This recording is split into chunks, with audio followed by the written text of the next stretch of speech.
So welcome everyone. Tonight we begin anew the CEA education series related to the proposed reopening of the Idaho-Maryland mine. As most of you know, this is a recurring event, which we typically hold on the third Thursday of the month. Please let your friends and neighbors know about this series. It's just one of the best ways to stay abreast of the developments that are happening around the mine and to get the latest information. And also to hear what our distinguished panelists have to say. We always invite somebody very interesting usually, and tonight is no exception. This meeting is being hosted by Community Environmental Advocates Foundation. CEA Foundation performs research, education, and advocacy to promote responsible land use and environmental protection policies in Nevada County. CEA Foundation is the sponsor of MineWatch, a campaign that brings together a coalition of nonprofit organizations, residents, and businesses opposed to the mine. And you can go to the minewatchnc.org website by simply typing in minewatchnc.org. It is a treasure of information. And if you have not visited recently, I highly recommend that you do that. It is the best place to stay informed on the latest information, and it includes an amazing amount of resources for the community, including a video library with all of the featured presentations that have been done up until now. Tonight we have a special speaker, Rick Humphreys, who is a geologist that worked with mines in California during his professional career. And he is going to give a talk tonight. We're calling it Mining 101. And I'll talk a little bit more about it in just a moment here. But first, I just want to tell people what the agenda looks like tonight. First, we're going to hear a very brief update from Ralph Silverstein about the current status of the mine application process. And then Rick will give his talk, which I said we're calling Mining 101. It's divided into three parts. The first part is an overview of mines, how they work with some terminology to help think and talk about what actually occurs underground in an operating mine. The second part will focus on mine waste, the different kinds there are and what is unique to each kind of waste. And the third part is about mineral oxidation of earthen materials like rock mine waste, and what are the results of these chemical processes that happen during oxidation.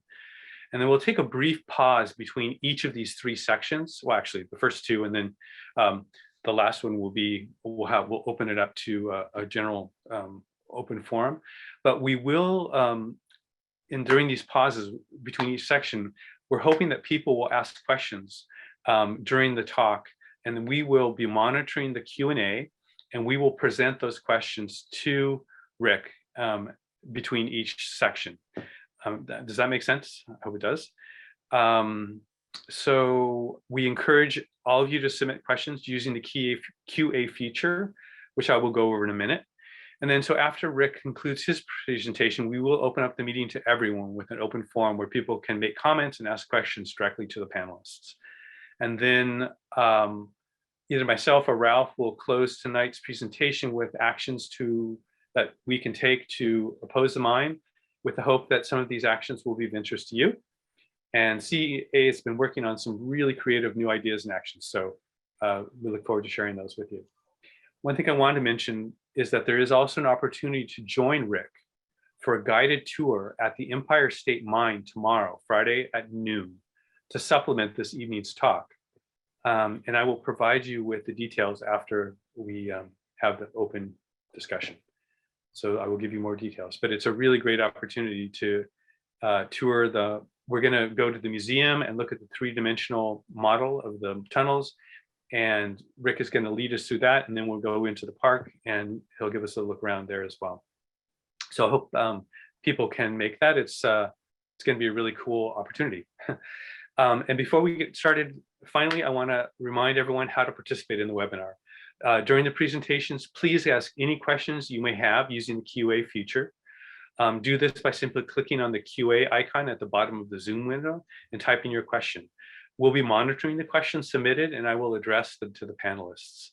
If you wish to speak directly, just please hold the questions until the end when we have an open forum with a live Q&A, and then you can sort of raise your hand using the raise hand icon to get yourself recognized, and we will acknowledge you and let you speak. Okay, so let's begin tonight's presentation. Ralph Silberstein is president of CEA Foundation. For many years, Ralph has been a keen observer and community voice opposing efforts to reopen the Idaho Maryland mine in Nevada County. And tonight he's going to give us the latest update on the current proposed project. Ralph, welcome. It's all yours. There we go. Thank you, Greg. I'm going to start with just a little bit of a backpedaling and talk about the Centennial Project. For those of you who are new to this project, the Centennial Project, it has nothing to do with the Centennial Dam. This is the name given to the historic 56-acre Idaho Maryland mine site on Idaho Maryland Road and Centennial Drive. And it's covered with old mine waste that is toxic and needs to be cleaned up. Rice Gold plans to dump more tailings on the site, but they need to do the cleanup first to remove the toxic materials. And the permitting for this project is being managed under the supervision of the Department of Toxic Substances Control, or the DTSC. Anyway, the DTSC is a separate agency, and the cleanup initial plan, or they call it the Remedial Action Plan, or RAP, is not even approved yet. So to me, it's interesting that the mine's draft environmental impact report for the project of the mine assumes that this cleanup is already done and presumes what we call a future state of the cleanup as the basis for the draft EIR. Previously, the estimate and timeline by the DTSC showed that the cleanup plan would be done around by now, and that by now the RAP, the Remedial Action Plan, which is one of the planning documents they use, was supposed to be done by June 1st, and that didn't happen. And a new estimate and timeline was published just a few days ago, and now they're saying that RAP won't be done until January 2023, and it doesn't look like the actual cleanup will be started before July of 2023, because they don't even show that final implementation plan is being finalized before then. So it's important to realize that our view is that the cleanup must be included in the draft EIR in order for it to be correctly assessed and considering the impacts. Okay, next slide. So the main issue is the environmental impact report. The draft environmental impact report was published and we commented on it. The purpose of the environmental impact report is to assess the environmental impact so that the county can make an informed decision and to inform the public. And our analysis and the analysis of numerous agencies and experts, including the City of Grass Valley and the Air Quality Management District and our legal team, all felt that the draft EIR was inadequate and needs to be recirculated. And an adequate EIR starts with gathering adequate data. For example, the Centennial Cleanup Project, current conditions of baseline need to be included, and well monitoring needs to be done to get a baseline for groundwater levels before the mine starts pumping the water out. Extensive mine rock testing is needed to evaluate the potential for toxic hazards, and we'll learn more about that tonight. There needs to be a realistic construction schedule instead of this ridiculous one-year construction schedule they listed. If a permit is granted, we estimate it'll take about 7 years before actual gold could be removed from the mine. And there's many other items that need additional information. And then a revised draft EIR needs to be published again, and we'll have a repeat of the public comment period. Let's go to the next slide. There's also an economic impact study that's being done by the county to assess the economic effect of the mine in a broad sense. The consultant that's working on that is waiting for the draft EIR comments to be assessed, and perhaps even waiting for the recirculated draft, because there's a high chance that the project description will change. For example, we're not really sure the Centennial Project is going to fit in or not, what's going on with that. So, but in any event, we feel that the study will give a much less favorable view of the mine than the study that was done by Rise Gold, which only looked at the pluses of the mine in terms of local jobs and such. So that's about what I have to say. Thank you very much, and I hope you enjoy the presentation by Rick Humphreys. Thanks, Ralph. So yeah, let's start the presentation. So why is it important to understand about mines? Well, we need to become as informed as possible in order to talk to people clearly and accurately about the potential impacts that mines have in our area. And to do this, we need the tools so that we can understand what the studies or evaluations might tell us about potential impacts to the environment. And mine waste and its effluents are one very real consequence of historical and potential future mining in our area. Among other things, Rick will take a look at the problem of mine waste. The true potential for serious environmental pollution from long-term leaching and oxidation of mine waste is a difficult one to assess, but it is critical that we assess it correctly if we want to avoid creating another serious toxic problem down the road. And the magenta drain is a great example of what happens potentially if things aren't addressed properly at the beginning. So we are very fortunate to have Rick Humphreys with us tonight.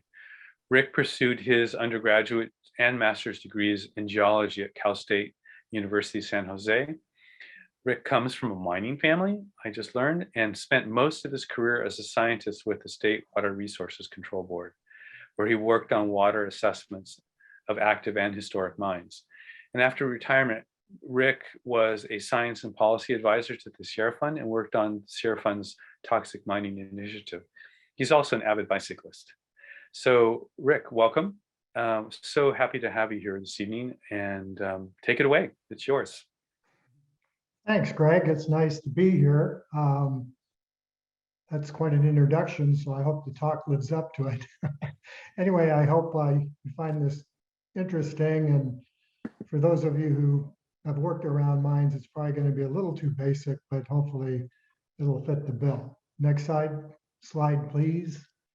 Yeah, this slide kind of introduces the terms that miners use to describe what they're doing, and it's really useful in my mind to understand their terms, so it prevents misunderstandings and helps your credibility if you're using terms correctly. Next slide, please. So while you're thinking about that, I wanted to show you a general schematic of an underground mine in a mountain. First thing I want to point out is that usually there would be a air shaft that went from what's marked as the adit to the mountaintop. And the reason for that would be that that provides air circulation, which is really important in underground mines. Now, before this schematic depicts a mine in production, but before it got into production, the mining company would have to go out and find out if there really was an ore body there. They might have found a surface exposure, or they might have picked it up by geophysics. And if that were the case, they would have to put together an exploration drilling program to determine the size and the shape and the grade of the ore body, and then make a decision on whether the economics were correct, where they could go in and mine this thing.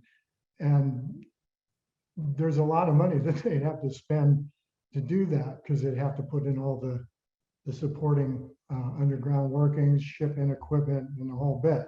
So before they get any money out of the mine from mining ore, they have to spend an awful lot to just get to that point. So what happens when they stop mining in a case like this is that you can see the rock waste piles on the sides of the mountain. These days, they would probably have to do something with those, like put them in a repository, or they might decide to backfill the underground workings to get lessen the chance of surface subsidence and to reduce the volume of the potential mine pool in the lower workings. In the upper area, when that gets abandoned, water would continue to drain out the portal. And in the experiences we've had at the water board, that creates a situation where you can have a potentially really nasty effluent. And if that happens, you're looking at perpetual water treatment, where some people like to plug things like this and then promptly retire because you end up with a plug in the lower adit that's subjected to water under a lot of pressure. So the main points of this schematic are, like one, the company has to spend a lot of money before they even get to go mining. And two, groundwater flowing into the underground workings when mining ceases will fill up the lower below grade, the underground workings below grade, and continue to drain out of the portal in perpetuity. Next slide, please. So this is another schematic. It's more of a mine in the situation of in a flat area. You can see that all the mine workings go down. They've started mining in the upper part of the deposit. They have this open stope that's marked there. And the same things apply here. They would have a lot of expenses to prove out that ore body. They'd have a lot of expenses to access it and start mining it. They have to ventilate the mine because you can't, you don't get any natural circulation in this sort of situation. And if you don't have compressed air going in there, the miners are all going to suffocate. You have to do one thing the miners hate to do. You have to haul all the ore straight up and out of the underground workings. And then when they cease mining, as you can imagine, the water just fills them up, fills up the underground workings, and you may or may not have a surface water discharge. Next slide, please. So that's the general overview of the kind of the nuts and bolts about underground mining. The next thing you need to kind of be aware of is the kind of mine waste that these mines generate. Number one, we have mill tailings, and these are produced by the processing, the grinding, and this material tends to be really fine grained and uniform form. At new mines, the mining company has the opportunity to characterize the mill tailings and plan for how they want to dispose of them. In old mines, that was never done. So when you find an old deposit of mill tailings, they're usually poorly characterized. I think you've run into some of that here. There are some tests that are used to characterize these sorts of waste. One's called a static test, and it was a test developed in the coal mining areas to determine whether the mine waste would produce acid. And it's a simple bench test where you determine the amount of sulfur in a sample, and you back calculate how much sulfuric acid it'll generate if it were all oxidized. And then you compare that to the amount of calcium carbonate or neutralization potential in the waste, and you arrive at a ratio. And if it's favorable for neutralization, people conclude that there won't be any acid generation and there won't be any problem. Well, as you can guess, that's a pretty simplistic way of looking at things. So there's another type of test that's used these days called the Kinetic Test. And basically that subjects the potential waste material to accelerated weathering. And these things are done with fairly large volumes of sample in columns or out on line pads. And basically you let the waste weather. Sometimes you speed it up by adding water and running faster cycles. And you monitor the effluent that's coming off, because the waste that's the mine material that's been under reducing conditions until it was mined, you want to see how it behaves when it starts oxidizing. So those are the sorts of tests that the companies use these days to characterize that, and then they make predictions on what the effluent looks like. So, you know, if you actually get an effluent out of a kinetic test, that's pretty good information, because it tells you what the quality is, and then that goes what the constituents are, and that tells you a lot about whether you can just let it discharge or whether you're going to have to do treatment or anything like that. So anyway, again, at old mine sites, you don't have any of this, so it's very hard to deal with historic mining waste unless they're so reactive that the problem is pretty obvious. So mine waste vary widely in volume and physical and chemical characteristics, and you know, these days there's an effort to try to make sure that they're handled correctly, because when you're dealing with large masses of waste, if you get it wrong, it's very expensive to retrofit any sort of mitigation methods or move the waste. Next slide, please. So these are mill tailings at a modern mine. This is the Jamestown mine. These the tailings are in that big flat area that have the water there. This material was ground up to about silt size and then slurried out into the impoundment. The reclamation plan was to have these things drain out naturally through the tailings impoundment of the forefront, and then the land would be suitable for development. Unfortunately, the tailings didn't really drain, so the surface is unstable and can't really be compacted. And there's sulfide oxidation apparently going on, because the effluent coming out of the tailings impoundment is high in sulfate. Now, you know, it isn't an acidic discharge, but introducing high sulfate into a stream that is rated for cold water fish as a beneficial use is, in the regional board's mind, a degradation. So this mine is an ongoing problem, even though it's closed. Unfortunately, the county released the reclamation bond, so there's really no money left to address the problems at this old site. So again, the material in this impoundment is fine grained, it's fairly uniform, it doesn't contain mercury, and it was done, it was handled in a way that people thought was going to make it an overall benefit, but it hasn't turned out that way. Next slide, please. So heap leach waste, I'll just go over this really quick.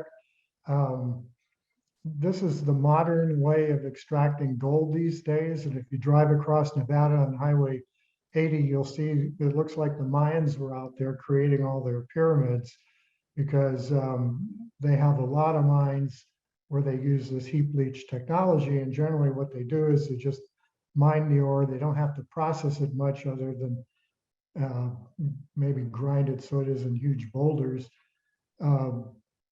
They put it on a pad, and as you can see, the one in the bottom of the picture is quite large.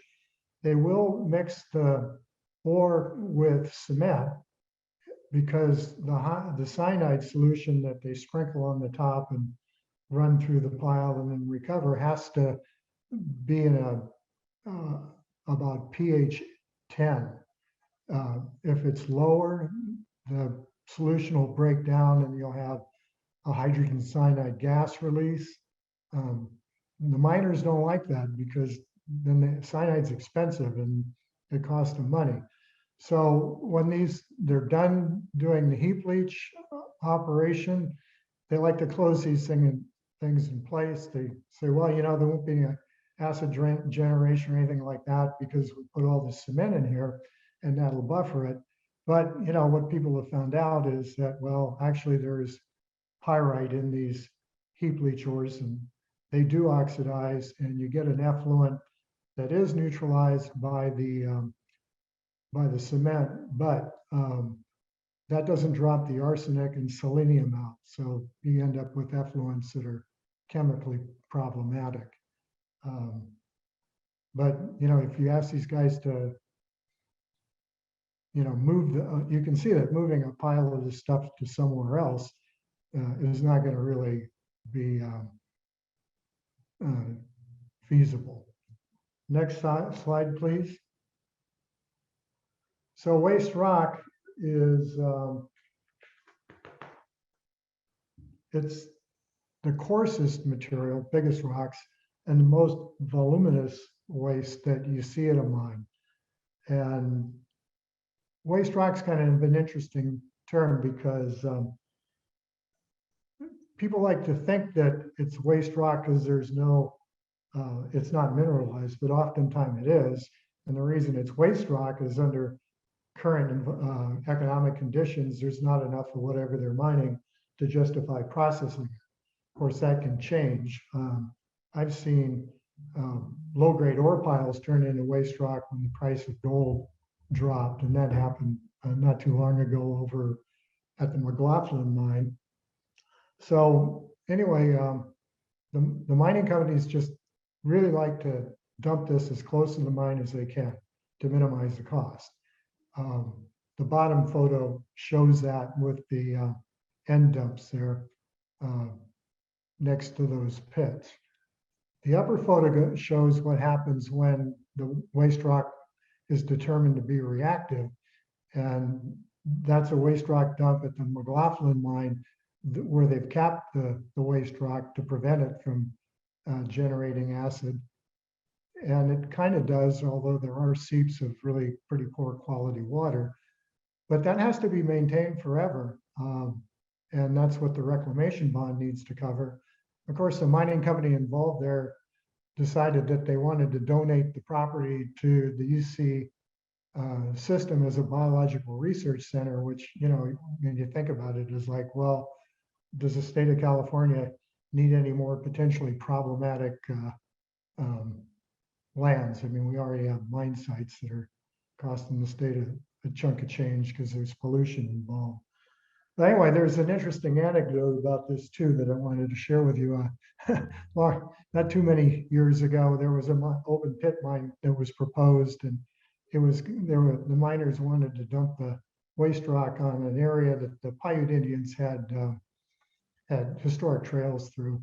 And it was on BLM land, and the BLM said, okay, miners, go ahead and do it, even though the Paiutes protested. And that was about the same time the California Gaming Compact got signed. So all of a sudden the tribes had money. So they got a bill passed that requires that open pit gold mines get filled back up with waste rock. So a situation like what you see in the lower photograph isn't supposed to happen anymore in California. So I thought that was pretty interesting turnaround. So anyway, the problem with this waste rock is, like I said, if you're wrong on the characterization and it starts becoming a problem, it's pretty hard to do anything about it, especially if the company that was mining sort of dissolves and their parent company is a company in Canada somewhere. Next slide, please. Overburden, this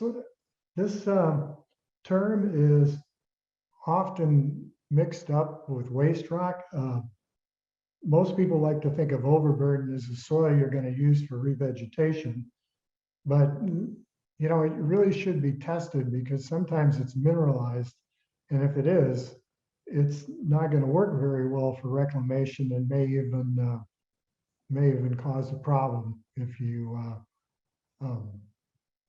use it for reclamation. And there are examples of that happening at mine sites. Next slide, please. Okay, I put this in just to give the miners a break.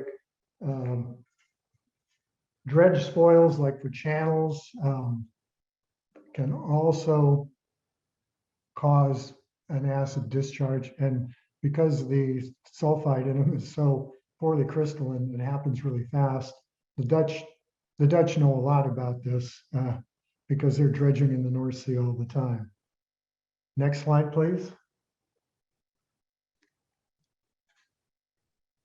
So, you know, everybody's probably got the idea now that it takes a lot of sampling to sort all this stuff out. And it's a lot like characterizing what the miners do to have to characterize the ore. You know, they want to make sure that they have an ore deposit that they can mine at a profit.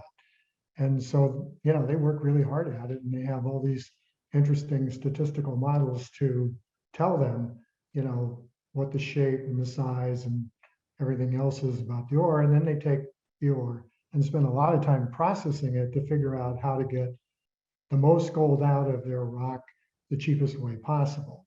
And that's the same thing that we like them to do for the wastes.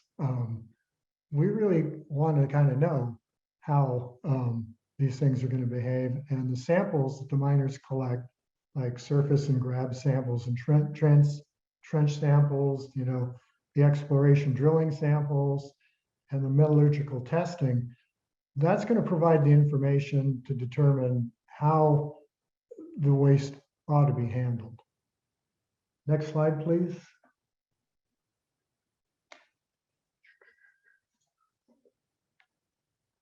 So there's some more of during the mining, you know, there's always a chance that your initial characterization of the ore body was wrong.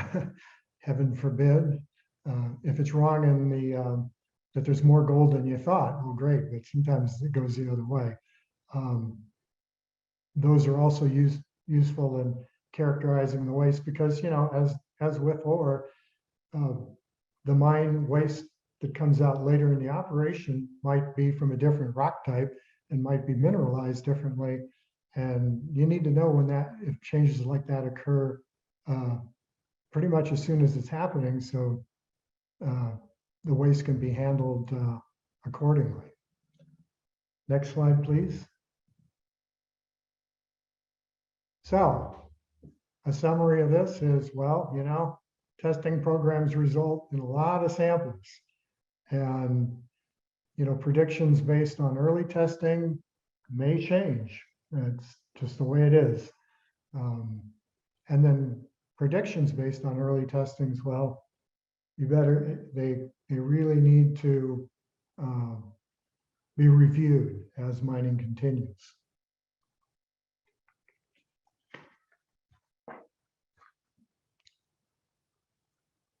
That's 20. Next slide, please.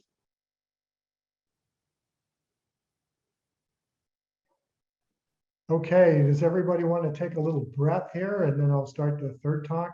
Thumbs up. That sounds good, Rick. Thanks so much. We had one question during this last segment. It was related to the Nevada heap leach waste pile that you showed and talked about. Yes. And the question was, are they discharging water at a pH 10, like a 10 pH?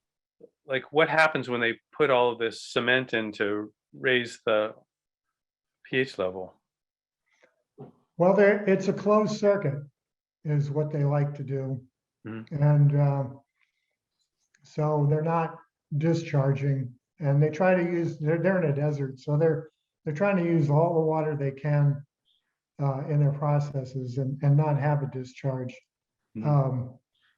Of course, what begs to happen is, you know, they've got a liner under those heap leach pads, and when they're done mining, you know, once in a while, it rains like hell out in the desert. And then they can get water percolating down through the heap leach pile and hits the liner and pools. And it, conceivably could breach the containment. So lately, I haven't been involved in this in a long time, but BLM started talking about having the mining companies perforate the lower liner so the water doesn't pool. That gets into some dicey situations because sometimes the groundwater in these basins is pretty good quality, and pH 10 water is pretty alkaline. You mentioned that in the mine waste that the mines need to kind of continually take samples, and that many samples are needed. Is that prior to mining, or is that repeated sampling of the waste stream? Like, how does that work? Well, when when they're planning the mine, they're drilling out the ore body. So they're, the ore body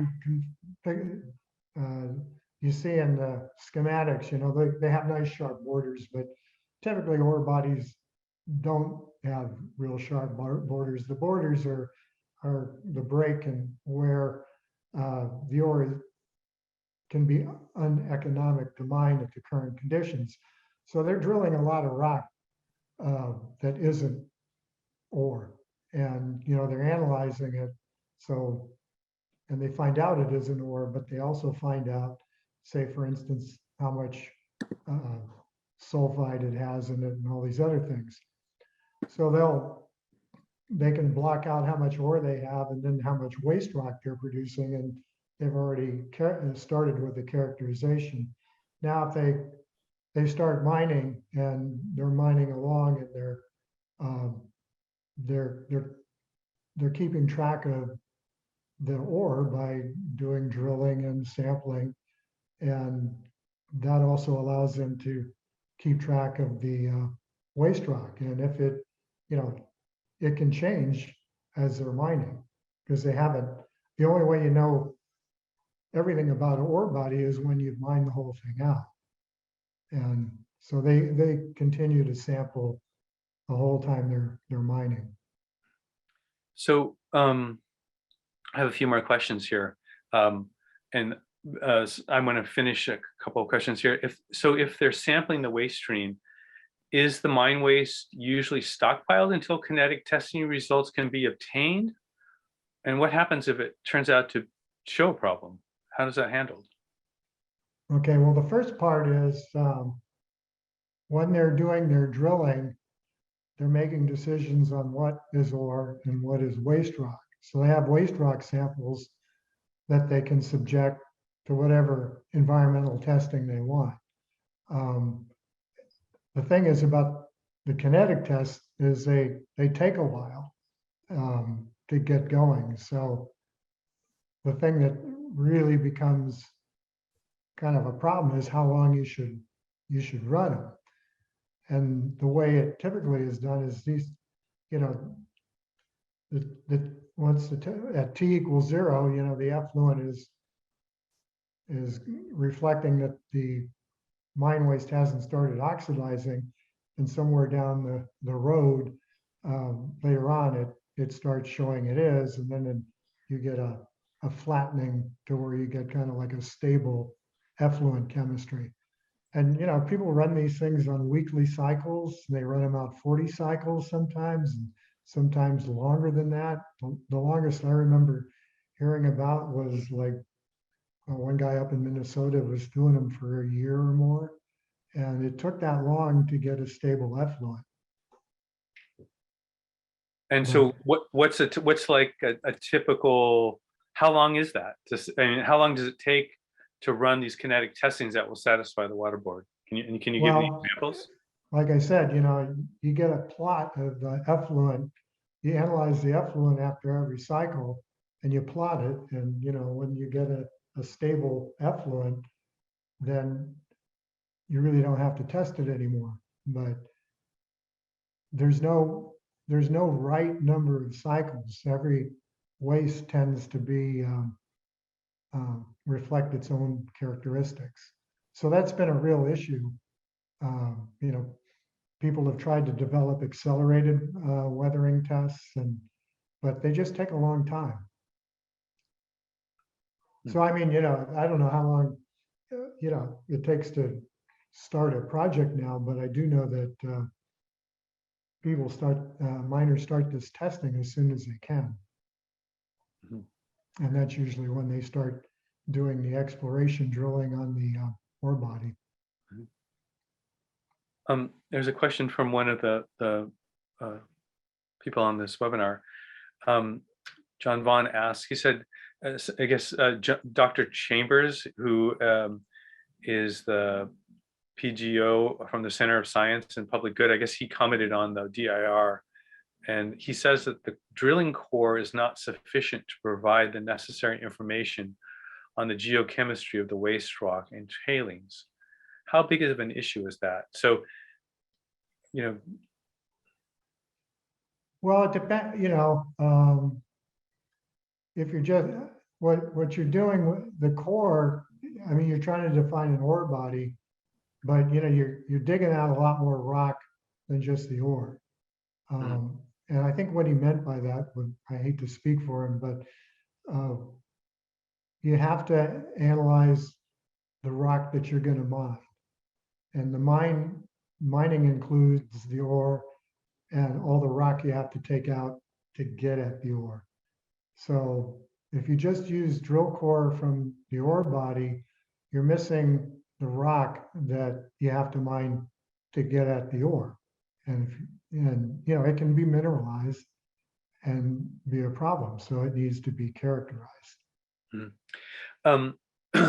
Somebody asks, so of all these different types of mine waste piles that you described, which way of disposing of mine waste is Rise Gold proposing?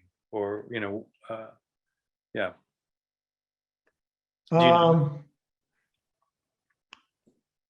You know, I'd have to look and read what they're proposing again. I don't, you know, it's, you know, this is the kind of course where I really don't want to make specific comments on Sure. what a particular company is doing. So I could comment on that, having studied the project a bit. They intend to put about a third of their mine waste as backfill, cemented face backfill under the mine. And the rest of it, they propose to dump on the surface. They as mine waste is a mixture of tailings and waste rock on two different sites, one at the Centennial site, and then another pile on the Brunswick site. And then after that's done, they intend to sell it as waste rock, and we're talking about 1,000 tons per day. And one of our issues is that it may not be suitable to even dump on these sites, let alone sell. So that's something that we feel that long-term dynamic or kinetic testing needs to be done before anyone can determine whether that could be done. I hope that answers the question. Hey, Ralph, here's another question that's asked, and perhaps you could address this one. It says, the question is, does California have a concept of two different kinds of permits, exploration versus mining operation permits? Or I don't know, Rick, you might be able to answer this too. Well, and it goes on to, the water board, I know doesn't. We don't issue a permit for exploration. The water board's regulations have to do with discharge of waste to land, or, you know, point source discharges or stormwater discharges. Yeah. So we don't issue a permit for exploration drilling. Yeah, and as far as this is a real huge issue in our mind, in that the county does not require a permit for mineral exploration, and it's a pretty ambiguous situation where in Rise Gold actually did exploratory drilling for a couple of years on site here and created quite a few issues as a result of that. So we feel that's really a kind of a big hole in the permitting processes for the county or the state for that matter. It's basically statewide. There's no real permitting required for exploration, mineral exploration, although they do have some laws now on fracking in some regions down in the southern state. So they require, they do require, of course, the permit for the use permit for the mine operations, along with all the other agencies such as the Water Board and Air Board and so forth. Hey, Ralph, can you hear me? Yeah. Oh, well, what I would look into is mining on federal land under the 1872 mining law framework. A mining company might have to get a permit for exploration drilling from, you know, whatever federal agency was the manager, BLM or Forest Service, but that's me just speculating. That'd be And it would on only government. apply That'd be on on federal federal land. land, I guess. So But Rise is on private land, right? So Yeah. how does that impact things? Apparently, well, we tried to get them to require a permit and we're unable to. So I would say it doesn't apply to private lands based on that in California. But I think that's something that really needs to change. In fact, you know, we're still working with an 1872 federal mining law, and that law really needs to be updated as well. That's another topic for another day. We could have a whole meeting on that subject alone. There's another question from Mark, and he asks, or he makes a statement. He said, flotation separation is the proposed method instead of cyanide leaching. And how does the flotation method work? How much water is utilized per day, and how harmful will the discharge into Wolf Creek be to the native aquatic wildlife there? I'll answer part of that because flotation usually means you use a reagent that will float what you want, like off, you know, to the top of whatever fluid you're using to convey the milled ore, and you scrape it off, and then you process it. And you know, in some of these mines, they'll use gravity separation, where because the gold's so much heavier or denser than the material, the rock material it's in, they can grind it up pretty fine, and then they can separate it just based on the difference in mass between the two types of things. When gold is really fine, that gets pretty hard to do. And so mining companies use cyanide because it'll put the gold into solution, and they run a closed circuit, and they take what they call, after they leach the gold, they take the cyanide solution and they strip the gold off it, and then they run it back through. So it's a closed loop. They lose some cyanide with every cycle because it combines with cations that, you know, they can't recover like iron. But flotation's more of a physical process, and you really have to know what the flotation chemicals are before you can make any conclusions about how they're going to infect the environment. And Yeah, I don't know so what they are. I can complement that answer, which is really pretty interesting. Is that Rise Gold is proposing to use a sulfide flotation method. They'll grind the rock up fine and then use this flotation process, and then they propose to ship the mill concentrate off-site, exporting the gold concentrate to be processed elsewhere, at this point to an undisclosed location, which is concerning. But we would assume that it's going to be maybe out of state, like in Nevada or or maybe out of the United States.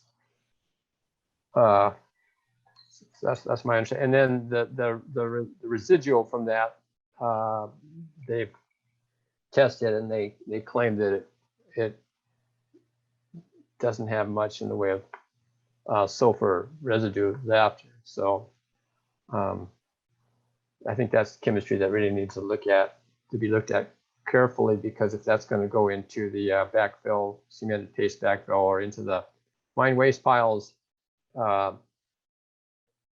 you know, that could be a problem. So we're worried about that and need more studies.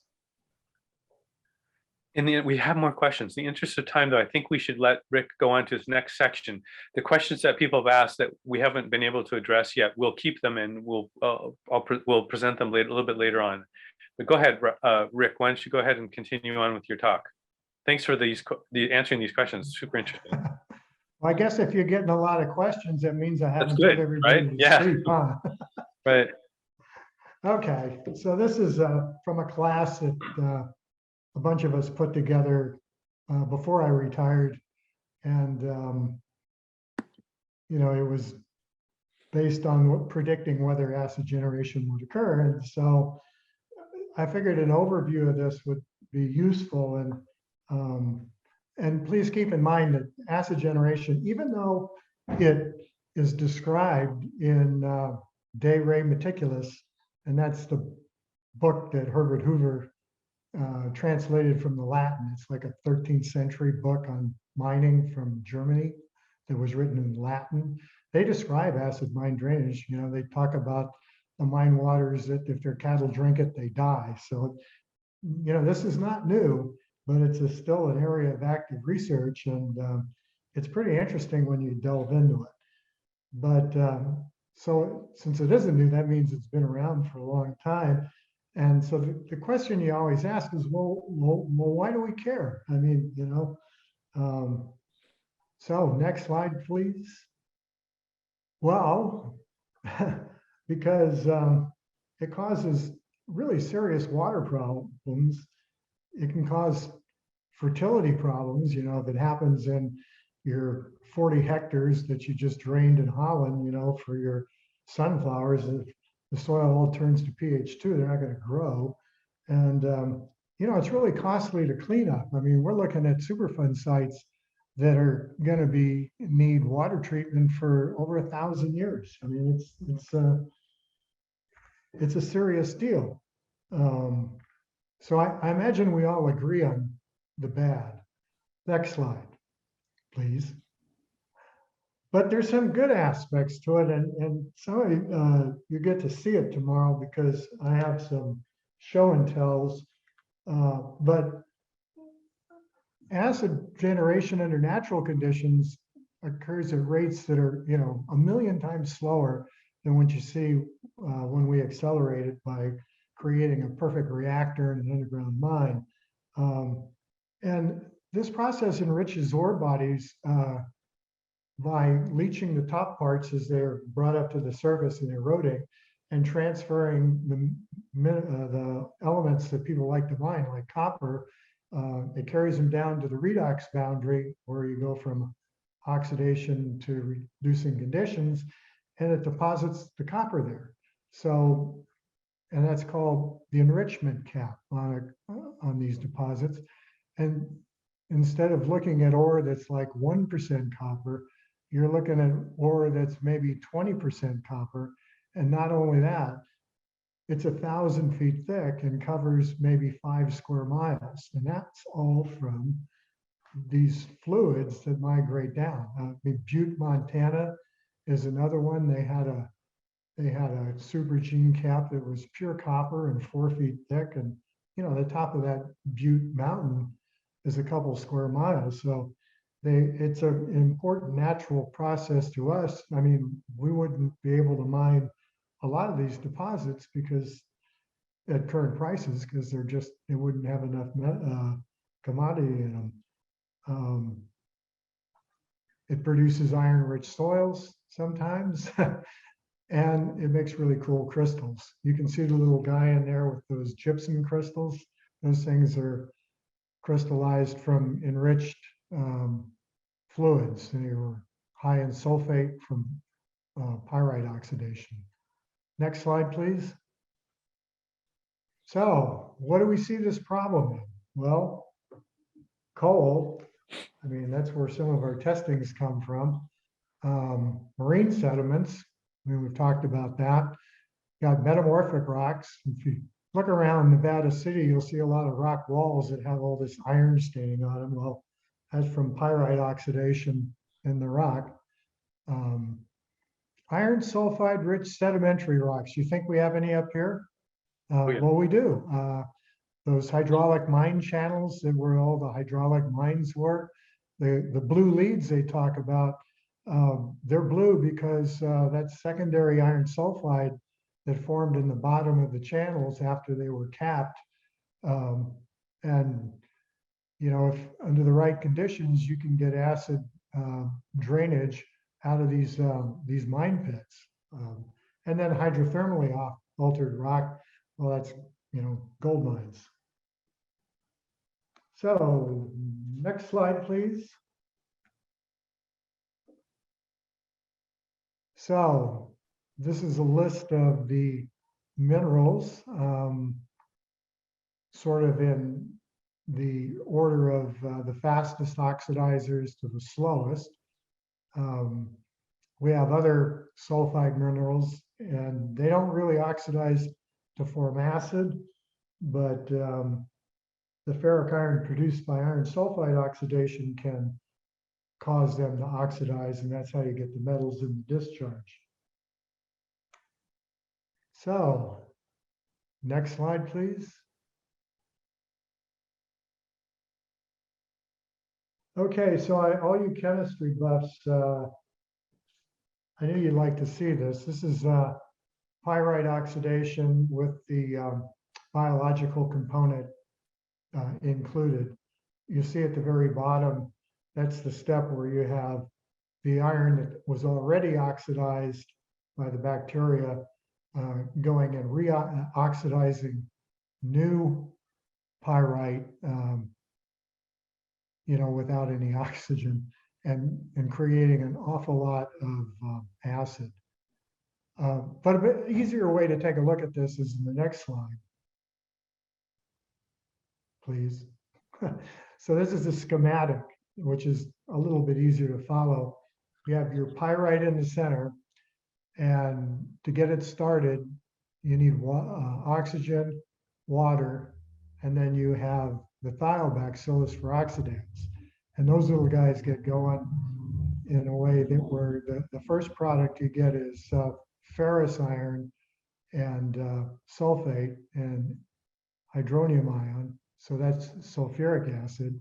And then the thiobacillus oxidizes the ferrous iron to ferric iron, and that creates more acid. I mean, generally, when you see water that's ferrous iron stable, it's pH 3.5, and when you see it ferric iron stable, it's pH 2. So you know it's an order of magnitude more acidic.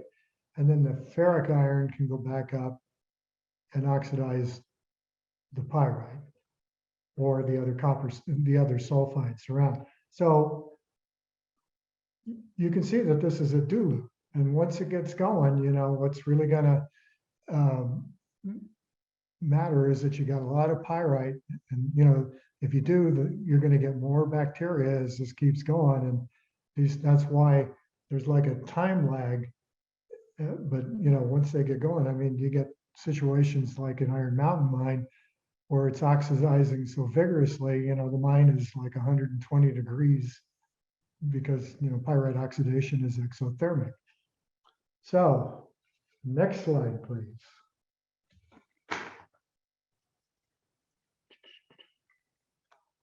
So just to show you that all iron sulfides are not equal, these specimens are from Spain and down near Jackson, respectively. You know, this is stable pyrite, well crystallized, not oxidizing. Stuff's about 60 million years old. Next slide, please. Well, this is a 300 million year old chunk of pyrite from Iron Mountain mine. You know, it's oxidizing in my backyard. You can see the crust of salts on the surface. Those are iron sulfate salts that when it rains, or you know, those are really soluble, and they'll. That's why you see these mine sites when it rains and you get a flush of water out of these underground mines. It's often really toxic and really acidic because those iron salts hydrolyze. Next slide, please. So there are some secondary causes. The rapid release of acid from, say, for instance, an old waste rock pile or the underground workings of a mine that's been abandoned for 100 years. You have salts like melanterite, rosenite, and all these things, and they just go right into solution, and you end up with a mine water discharge, pH 1 or 2. The slower acid producers are like alunite and jarosite, and they're the minerals that form what we call gossans on the tops of ore bodies. That I'll show you a piece if you come on the tour. I brought some show and tells. So typically in a waste pile situation, you have the waste pile gets wet, and you get acid generation. You may or may not see a discharge. But as it dries out, you get these salts forming. So the next time it rains, it starts generating acid again. Meanwhile, you flush the salts, and if the rain's heavy enough, you can see a pretty acidic discharge from an old pile. The same thing happens in an underground mine. When it rains, the water volume comes flowing through really fast, dissolves a lot of salts, and you end up with a pretty toxic discharge. Now, when people say they want to plug a mine to stop the mine water from coming out, the water can back up in the underground workings, and you end up with a situation where there's a lot of pressure on the plug. Plus, if you'd plug because there was acid generation going on, you'd end up with a mine water pool that was pretty acidic because it you know, you dissolved all these soluble iron sulfate salts. So you'd have a situation where you have a plug under high head backing up water that's pretty chemically aggressive, and you have to keep track of it forever. So let's go to the next slide. So this is what it looks like in Iron Mountain. These pretty minerals are the iron sulfate minerals that we find in the mine. I've taken some of this stuff and dissolved it in water for elementary school classes, and then dumped in baking soda, and you know, it looks like a volcano erupting. Next slide, please. And these are some of the extreme end member minerals you get. If you look at the rhomboclase carefully, you'll see that it's essentially crystalline sulfuric acid. And these two are both from Iron Mountain Mine. Next slide, please. So here are the iron sulfate minerals for all the people who want to have some good Trivial Pursuit information. Next slide, please. So the natural buffers we have available to us, or nature has available, is calcium carbonate, and that'll buffer acid pretty fast. Of course, the best one's calcite, and they get progressively less effective as you go through from dolomite to magnesite to anchorite. But the thing is about the buffering is this is just a straight old chemical contact to contact reaction, and you can't really expect this kind of thing to control a biologically catalyzed reaction because the rates are really out of whack. So a lot of times what happens, there's so much sulfate that's being produced by the carbonate mineral neutralization, that it coats the minerals that are supposed to do the neutralization, So it's much less effective than what you calculated it out to be. The other kind of neutralization you get is with silicates like feldspars, but that's pretty slow. And if you've got any kind of fast acid generation going, the silicates are just not going to cut it. Next slide, please. You can find this phenomenon going out if you just take a drive up Highway 49 and keep your eyes open. Yeah, these are iron sulfate salts that are forming on a road cut that's rich in pyrite on Highway 49, somewhere near the town of Downeyville. And then next door you have iron sulfate salts forming on pyrite that's at the surface at the Iron Mountain mine. And you know, when it rains, what happens is the rainwater dissolves that stuff and it goes, you know, into a culvert, and you get a little discharge into the river. It probably won't kill any fish, but it's a source of acid loading. Next slide, please. So a bunch of us were kind of brainstorming. We came up with this summary because you know, it's hard to generalize about this phenomena. So we said, well, yeah, you know, you have situations where you have a massive pyrite and it really oxidizes fast, and it causes big problems. And there's some reasons we think it oxidizes fast, but as I said, you know, this is an area of research, so we'll finally find more. In other cases, it doesn't happen very fast at all, and it's you don't have any environmental problems from it. So, I mean, if you did a static test on a well-crystallized rock that had a lot of, I mean, pyrite that had a lot of well-crystallized rock, you might say, well, you know, this is going to be a real acid generation problem, but for whatever reason, it doesn't oxidize very fast. So it isn't, and that's why lab bench tests aren't very good for predicting what is really going to happen.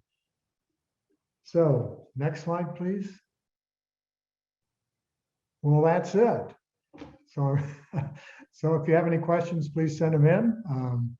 And I hope you enjoyed the talk. That was really interesting, Rick, and technical.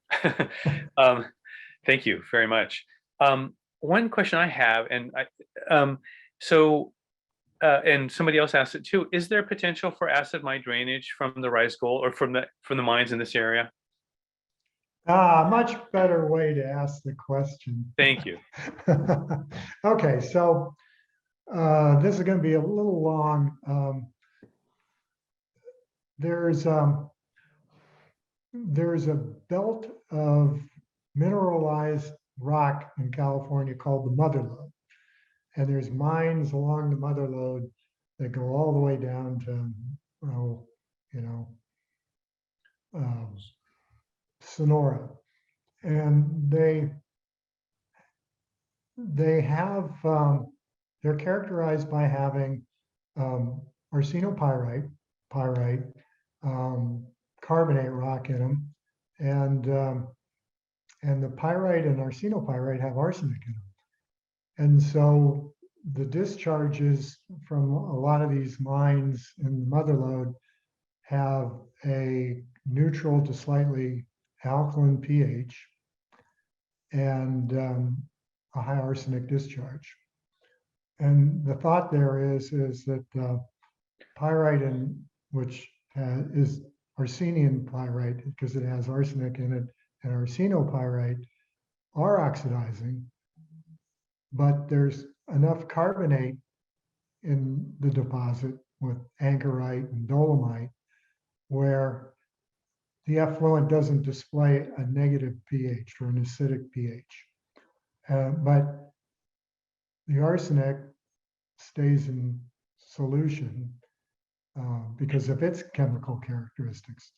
Now, there's another belt of mines in California that's slightly to the west of the mother lode, and that's called the Foothill Copper Belt.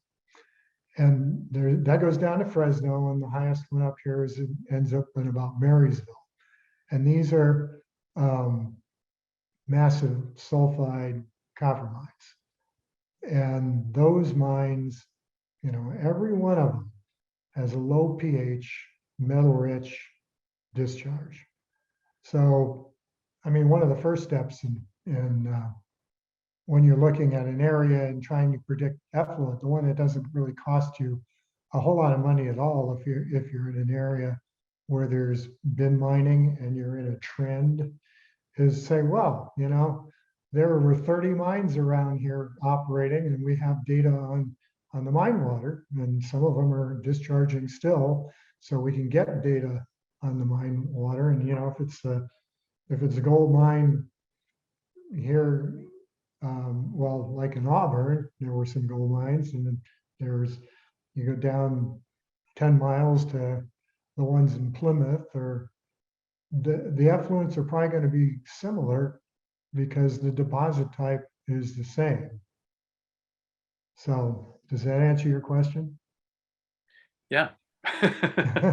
And so is that the kind of deposit? What kind of deposit do we have here in Grass Valley? Well, this is considered the mother lode up here. Right. So it would apply to that first class of mineralization you described. The what? You described two different kinds, two belts that exist in the foothills. Yeah, the mother lode and the Foothill Copper Belt. Yeah. Okay. So and which when we're both, or which one? Sorry. I would say that we're strictly the mother lode gold belt up here. Okay. If you go downhill a bit, down the hill towards Auburn, you start there's several abandoned copper mines down in there, and there's some places where there's just outcrops that are pretty much solid iron pyrite. Okay. I want to go ahead, and there's a couple other questions here, but I wanted to also give people an opportunity, if they want to just make a comment in the forum openly, explain how to do that. You'll see at the bottom of the Zoom window, there's a little raise your hand icon. If you want to speak, and just click on that, and I'll see that you're interested, and I'll acknowledge you. So go ahead if you want to, but I will address the questions that are coming through the Q&A right now. Jack Lifflin has a comment question. He says, we're curious as to what the effects of constant pumping dirty water out of the mine shafts could have on local water quality of surface and groundwater. What was the question? What kinds of effects there are of constant pumping of water out of the mine shafts on local water quality? Well, that's a good question. The generic answer for mine pools, you know, if you go back to schematic number 2, where the you know, the mine goes below grade,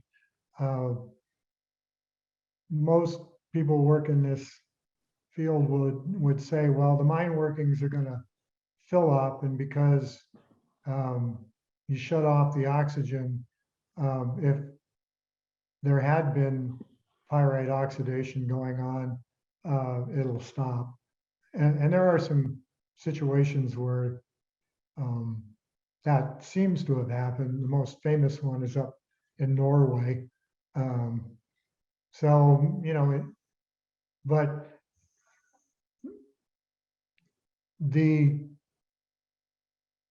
when you pump out a mine, well, first of all, you probably ought to really know what the water quality is all the way to the bottom, because there's thoughts that things still go on, the mine pool stratifies, and the water quality of the stagnant pool, you know, might not be that good, but unless you sample it, you don't know. So then if you pump it out again, and what you do is you're exposing all the rock in the underground workings to air. And so, you know, it's like it can be like starting a fire again. You've got air in there. The silice can get in there because, you know, the airflow, or if you're pumping compressed air down there for whatever reason, and you can get acid pyrite oxidation going again, and then, you know, you got to deal with the effluent, which, Yeah. but you know, William, every case is kind of unique. yeah. William Lawrence has a question about will the waste rock and the overburden stored on top of the sites on the Centennial and the Brunswick, will they demonstrate acidification to the extent that the runoff after rains or leachate into the groundwater have a low enough pH to be detrimental to adjacent bodies of water, such as Wolf Creek? Well, that's why you would have to do a careful testing program to evaluate the risk of that. I mean, that would be the whole point of characterizing those wastes. Mm-hmm. Do you have any knowledge about explosives? There's a completely different track of question about explosives. Can I ask that? I really don't have that sort of expertise. Okay. Okay. Other than I used to play with firecrackers. I don't quite think that makes you an expert then in explosives, but no, that's a skill that, I mean, I don't have. yeah, okay. So I don't see any participants with their hands raised. So I'm assuming that everybody has gotten their questions answered using the Q&A, which is fine. So let's go on. And I want to, could you go to the next slide, please? So I'm going to talk really briefly about tomorrow. So Rick has been really generous in offering to take us on a tour of the Empire State Mine, which is adjacent to the Idaho, Maryland. And he would like to meet everyone at the entrance to the Mine Museum in Empire State Park at noon. So that's tomorrow at noon. And we will go inside the museum, which is free, and look at the three-dimensional model there and of all the mine shafts underneath and Rick will start there, and then we will proceed to go into the park itself. That does require a $5 entrance fee, which you can pay right there when you enter the museum. It's, you know, I suggest that you do the whole tour, but if you just want to go into the museum, that's fine too. But we will meet outside the entrance to the museum at noon and probably wait 5 minutes and then go in. If you happen to arrive a little bit later, just come on in to the three-dimensional model and you'll find us. Really look forward to, completely look forward to the tour. I hope other people are interested and can make it. Yeah, so that's Greg? Yeah. I'd just like to clarify one point. It's not the Glenn Jones Museum, it's the Empire Mine Museum up at the Empire Mine. Yes, I'm sorry, did I misspeak? I believe so. Oh, I'm sorry. No, it's the Empire Mine State Park. Yeah. Yeah. Great. Sorry. All right. And next slide. Do you want to do the take action part, Ralph, or should I? I'll do it. Okay, next slide, please. So CEA and all of the community have been working on all these really interesting new ideas. And one of them is that we have, our CEA volunteers have been talking to all the businesses in the area and trying to sense how they feel about the idea. And thus far, we have found 250 businesses that oppose the mine. And you see a picture of a few of them. And so we are trying to continue with that campaign. And we expect that as this process goes further along, that more and more businesses will probably join this crusade, or this, not crusade, but this effort. And next slide, please. And then we are also embarked on what we're calling the Photo Mosaic project. And that is just us regular, normal Nevada County citizens who oppose the mine. And we are asking people to take a photograph. And I don't know if any of you went to the fair this August, but we had a table out there, and these are some of the people that posed with their sign. And the goal is to get 1,000 photographs of people holding these signs, and we're going to put it into a mosaic that will be presented to the Board of Supervisors at some point in the future. So if you are interested in being part of this project, would be great. And all you need to do is email Tracy. And her email is Tracy, TRACI, at cea-nc.org. Is that right, Ralph? Did I get that right? Yeah. Yeah. And maybe I could put it in the chat here just to. So if I could chime in, for the businesses, email Tracy, and for the photo mosaic, I think another option would be to go to when we have tabling events, and we'll be having people taking pictures at all. Oh, okay. And all other events. Right. I don't know if Tracy was expecting to get, but yeah, go ahead and email Tracy. Yeah, she's a good contact for all of this, I think. And also, we will be doing some tabling around Halloween. So, and we'll be sending something out about that in the newsletter. It should be really fun, and we're looking for people to help us table. So keep your eyes out and send us an email if you are interested in doing that. Next slide, please. So we all know that most of the people that are here tonight probably read an email or two a month. Otherwise, you wouldn't know that this event was happening. Thank you so much. It is really a good way to keep in touch. And we suggest everybody who, if they haven't, to subscribe to the e-news on the MineWatch.nc.org website.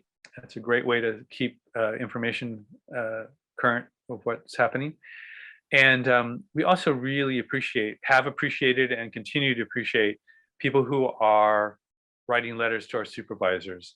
It seems like a little quiet period right now because the DEIR is being responded to, but it's still absolutely essential that we keep the County Board of Supervisors thinking and understanding what we are thinking about and what we care about. So please, it does make a huge difference. And then of course we are always very, very in need of money.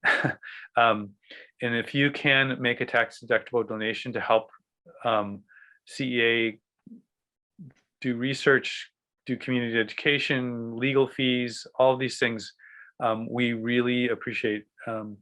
And support has been fabulous, and we hope it will continue to be. And please consider making a tax-deductible donation to CEA Foundation. And so with that, I believe we are done for the evening. Thank you very much for coming and participating tonight. I hope that your questions were answered. Rick, thank you very much for coming and presenting this evening, and really look forward to doing the tour with you tomorrow at Empire Mine State Park.